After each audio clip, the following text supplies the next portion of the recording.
Hey, you made it to week three, halfway there, which is awesome. Week three's on anger. Uh, Anger's a little bit less sensitive in the emotional side, the emotional ramifications or the emotional outpouring you may see that come from shame, but shame is deeply connected to acts of anger.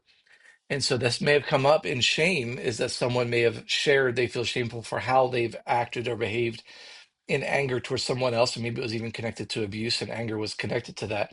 And so there might be some connection there. Um, I think we've all felt anger at some point. We've all lashed out. We've all said things we wish we couldn't have, we didn't have to have said.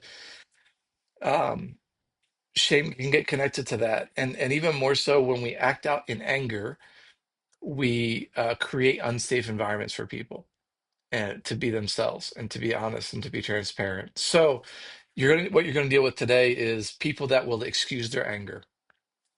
When you're working on this week, group this week, you may get a lot of yeah, I was angry, but yeah, I said this, but. And so we need to pull that back and help people realize outside of the righteous, understand that anger is an emotion, and anger is an emotion that God gave us. It means He gave us an emotion to use for the good, but it could be used for the bad. And so we want to make sure that we help people understand like anger, here's what makes anger bad. And you'll see this in the video. Here's what makes anger bad. Here's what makes anger good. Make sure you listen to the sermon series as well. There's such thing as good anger and there's bad anger. There's righteous indignation and then there's destructive anger that destroys families, relationships, trust, all of that. And so um, gently don't let people get away with the but this week. Yeah, I honked my horn or did, but I was having a bad day. We don't excuse any other sin that way.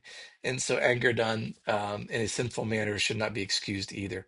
Now, I'm not saying you go hard on everybody, but I am saying you make sure you can gently go, all right, well, yeah, but let's talk about that, you know? And so I think once you can always pull things back to did that action, did that word honor Jesus? And did you demonstrate the heart of Jesus in that? I think there will always be that kind of reckoning to, no, I didn't. No, okay, I can see your point. So just want to encourage you this week. Don't let people just sweep the anger thing under the rug. Anger can be just as destructive in a relationship or with family or friends as anything else. So you're going to do great this week. Excited to hear some of the testimonies that are coming out so far.